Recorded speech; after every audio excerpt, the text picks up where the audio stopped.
Alrighty, what's up? What's up? Welcome back.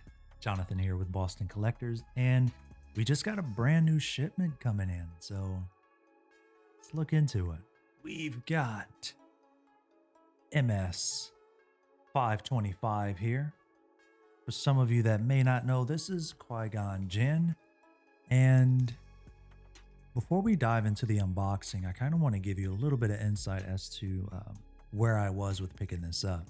So originally, this is one of those figures that I wanted, but a figure that I didn't want at the same time. And I'm going to tell you why I picked it up.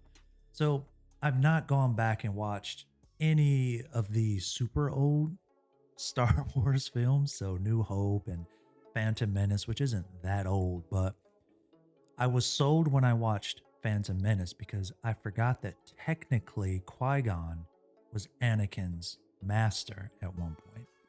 So once I saw that, I already wanted him because he was gray, so he fit the theme of my collection as far as villains and anti-heroes. And I'm not saying that he's a villain or an anti-hero, but he's kind of in the family of anti-heroes, if that makes sense, being a great Jedi. So because obviously he can channel the dark side if he wanted to. We never got to see it yet. And I figured, why not?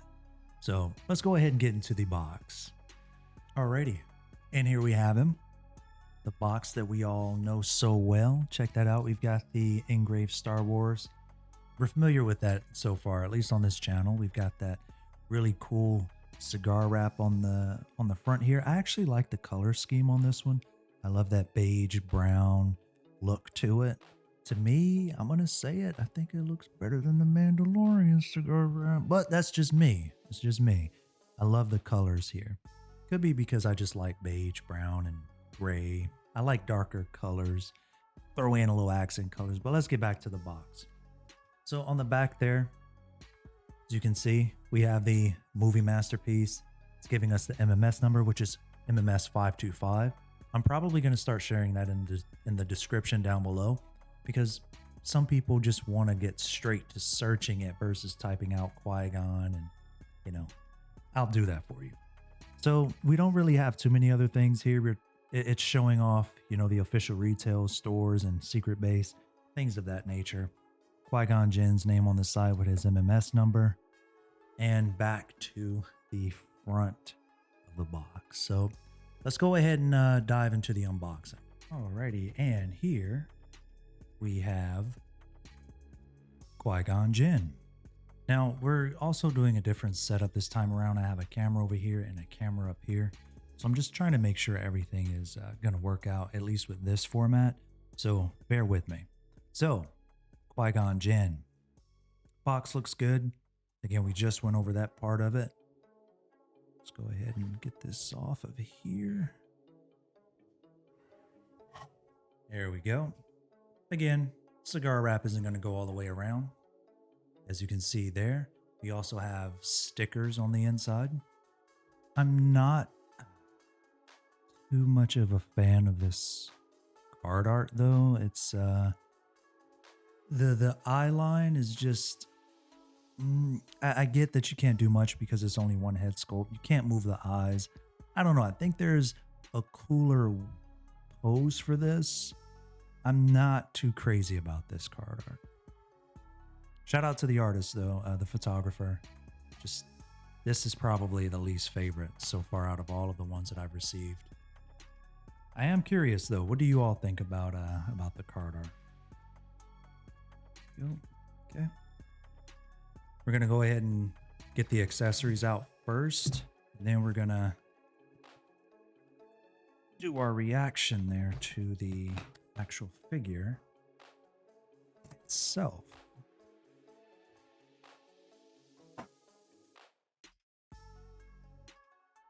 Go. Again, stick around for the accessories portion. That's my favorite. First being the detail portion, personally. Wow, he's just come up so easily. That sticker wasn't even down all the way.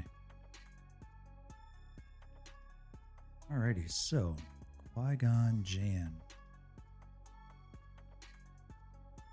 Look at that. Before we actually continue. Oh, it's stuck this time. Don't eat the salt. So, initial thoughts on this figure. Oh. Wow, I love how the hair, it's just so seamless how it goes from the forehead there straight to the sculpt. That's beautiful.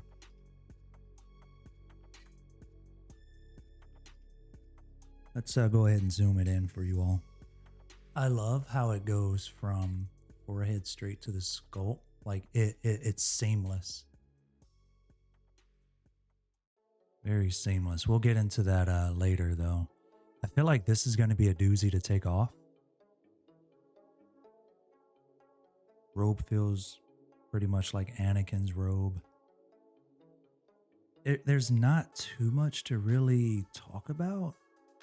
But the figure does look really cool. This is definitely Liam Neeson.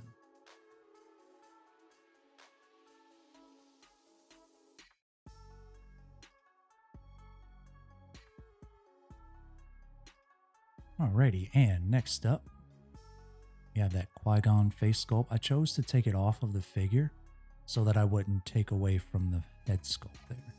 But I do want to point out, this is probably the coolest face sculpt that I own to date. And I want to say that it's probably up there, if not over Anakin, but this is Liam Neeson.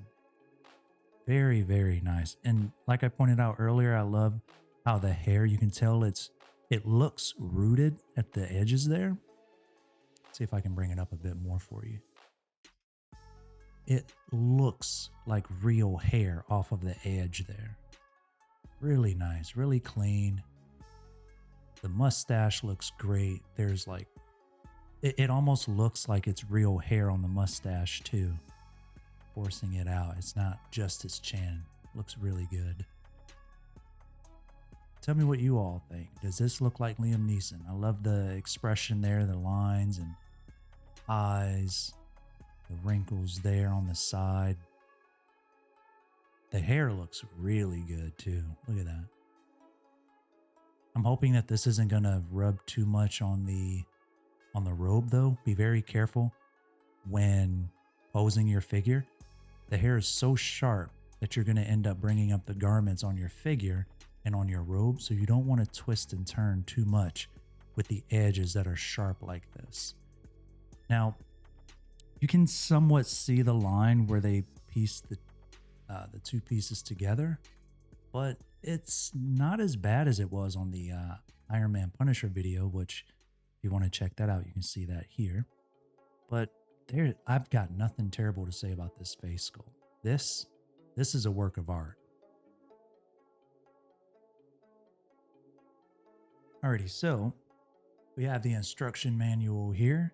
Probably won't really be needing this since he doesn't really come with any intricate pieces, but it's here. They need to put it there. There you go. Alrighty, and here we have the motion blade. For those of you who like to use it, it's always an added plus when they add them, but the difference with this and a lot of the other ones that I have is that this is packaged. And I definitely appreciate this approach better than them just sticking it in the box and the scratches and everything like that. So I would actually like to see them put this on a lot of the other ones moving forward. We can't just show the motion blade and not actually show the saber itself. Qui-Gon actually came with the blade inserted in the hilt. It's kind of at a tilt though. And when I pull it out, it kind of looks a little weird for me. There's a bend inside of that is difficult to pick up on the camera, but we'll see. I might have to get that replaced. But the hilt, definitely Qui-Gon's spot on. Look at that. There isn't like any weathering or anything in it. Straight to the point, clean, simple. Simply Qui-Gon. Since we're talking about the hilt, let's go ahead and show that Saber Arm. The arm looks great. I like that they gave a little bit of weathering there to the garb. Looks good. You can definitely tell some discoloration in there, mixed with the part of it that looked like, you know, obviously it hasn't seen the light of sun in a while, but it's definitely there. The hilt looks great. Again, it looks pretty identical to the other hilt. There's no additional weathering there, but it does look good. So we have a couple other smaller pieces here. As you can see, we have some holograms. We have Yoda, we have Windu. Crazy how we have the Windu hologram and we don't have a Windu figure. I swear I think something is coming with Windu, probably this year. I want to say this year, but check that out. There's Windu, we have Yoda. I don't have a Yoda figure. He probably never will be in my collection, but I really like this. And we also have the ship. Very tiny, fragile piece. We also have the Hologram Transmitter. There you go. It's a pretty tiny piece, so it's going to be difficult for the camera to zoom in on it, but I love the detail in the bottom of the hologram piece here. I love the spiral pieces as well. And this is where you put the hologram pieces inside. For those of you who might be confused about how that works. Next up, we also have a couple pieces here that I probably won't be using, but I'm glad that they have them. These are very small. We have the hook. Very, very tiny piece. But it's very detailed at the same time. They did not skip out on any details in that hook. And then we also have the comm link, which isn't as tiny, thankfully. Really nice. Like the Nokia of Star Wars. Now we also have a couple other pieces here. We have the batteries. This is definitely going to go to the hilt arm. If you like putting those in there, they come free. And then you also have a couple extra pieces here. This is for the hilt so that you can stick it in the side of the hilt if you would like to apply this to Qui-Gon's hip. A couple of these for the hands. We all might have a bit of an issue with them, so I'm thankful that they add those. And last but not least, we also have a couple tiny pieces. I've not looked at the figure thoroughly yet just to figure out where those belong, but I'm guessing that it'll be similar to Maul, where some pieces fall off on the waist, and it doesn't hurt to have extras. Now let's get to some of the hands. You have the force gesture hands. You got the force push, the right hand. You also have more of a force control with the left. Very nice paint applications. As you can see on the top and on the bottom. These are very nice gesture hands. I like these so far. We also have a gesturing hand, pointing, obviously, and I want to say this is probably for the comm link and possibly for the hologram, depending on how you want to use it. Again, the paint applications on those are nice, and I love the gestures. Next up, we have more of a force push, if you will. And then I want to say this is actually where the comm link goes, if you want to have him hold that. I could be wrong. I haven't really tried any of this yet, but maybe more like him holding his waist or something to that effect. Now, these actually come with Qui-Gon, on Qui-Gon. The pegs just kind of came out. They came out really easily, which I'm a little surprised by, but hopefully it's not terrible. So pretty generic. You can tell he's probably going to hold his lightsaber in one of those hands, but probably wouldn't want to add both of them. Better to change it up a bit. But there you go. I love the veins in those. Looks really cool. And last but not least, we have a couple other pieces for the base. The base itself, which is identical to DX-16, Darth Maul, Qui-Gon with the metallic nameplate. Pretty standard, pretty basic, small. These are the bases that I like for figures like this. Comes a little scuffed up there. I don't know what this is about. Wow, okay. Yeah, that's odd. There you go. You have the nameplate. No stickers. And then you also have the Crotch Supporter. For those of you who don't know, this is actually adjustable. I saw this on the forum recently, and everybody kind of made a joke at the guy when he didn't understand how this works. So for new collectors, this piece, you pinch them and you can adjust them accordingly, like so, depending on how you want it to go. And the last accessory here will have to be the poncho. Let's go ahead and unravel that.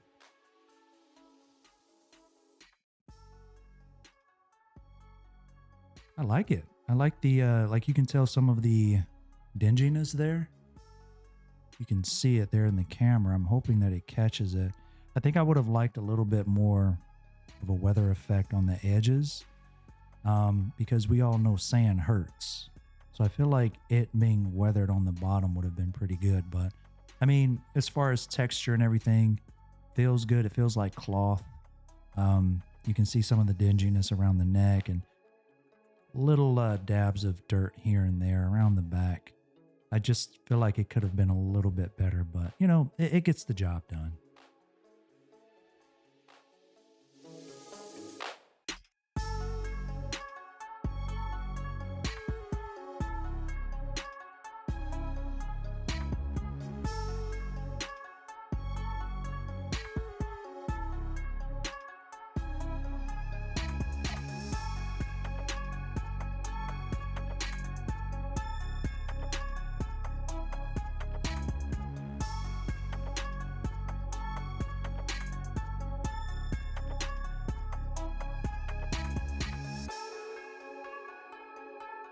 Alrighty, and that's going to wrap up the unboxing and the details and the accessories.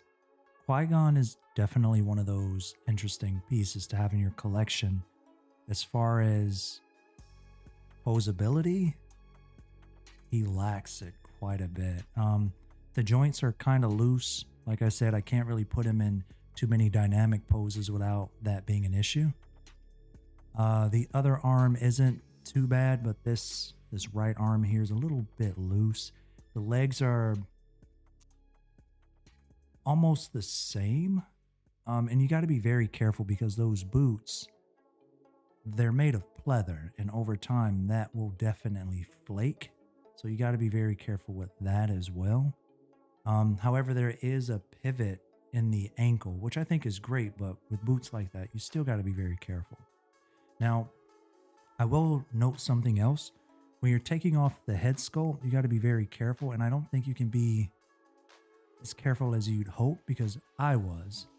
And taking off the head sculpt, if you don't keep the plastic on the neck, what's going to happen is when you put the head sculpt on, or if you're trying to put it on or taking it off, you won't realize it, that the dye from the hair will in fact scrape the neck. And again, that's if you actually take the plastic off. I like posing my figures without the plastic. I don't see a reason as to why I would keep the plastic on it in my DTOF. It just doesn't look good. But just keep that in mind if you're going to pick up your version of Qui-Gon. Second, the accessories are also very limited. Qui-Gon wasn't around for that long, so I understand why he doesn't come with too much. The accessories that he do come with, I think they're interesting. They're okay, but I mean, it's Qui-Gon. Like, it's the presence of Qui-Gon in your collection, at least in my opinion, as to why we pick him up. Now, as far as the base, I think the base looks good. I can't really pose him outside of looking forward.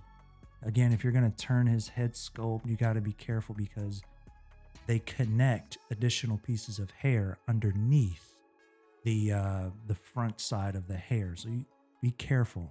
There's a lot of things to consider when posing Qui-Gon. Um, there are other pieces on the belt that are very movable. Make sure that you don't accidentally twist and turn too much on one side or twist one piece too much. I didn't do it and I didn't break them off, but when I pulled it out of the box, those pieces were very weird and odd how they were placed. This is definitely one of the weirder pieces that I've picked up because I've had quite a few issues with some of the pieces that came with it. My base has this weird bubble in it on the side. I've got these weird scrapes on the side of the base. My hands that came with Qui-Gon, those are interesting as well because one has veins and they're prominent. However, the other one don't, and it's just kind of flat. I'm going to go ahead and say that they didn't really put as much love into Qui-Gon outside of the head sculpt. At least my piece. I don't know. Like, did you all get a better piece? And maybe I finally got hit with a weird one. I guess you can let me know down in the comment section. If you have Qui-Gon, what do you think of him? I still think he's a fantastic piece. I don't regret picking him up. It's just one of those weirder pieces to have because of how many issues I'm having with the figure. But that's going to about wrap it up. Don't forget to hit that thumbs up button if you like the video. Don't forget to comment down below. And let me know, again, if you have this piece in your collection. And if you enjoyed today's video, don't forget to follow us over on social media. You can find us on Instagram and Twitter. If you're interested in videos, or when we're posting videos, we promote like crazy on our social media. That way you don't miss an upload. And if you don't want to miss an upload and not follow us on other social media platforms, all you have to do is hit the bell notification and you'll be alerted every single time a video come out on the nose. Now, that's going to about do it for me. This is Jonathan with Boston Collectors, and I'll catch you on the flippity flop.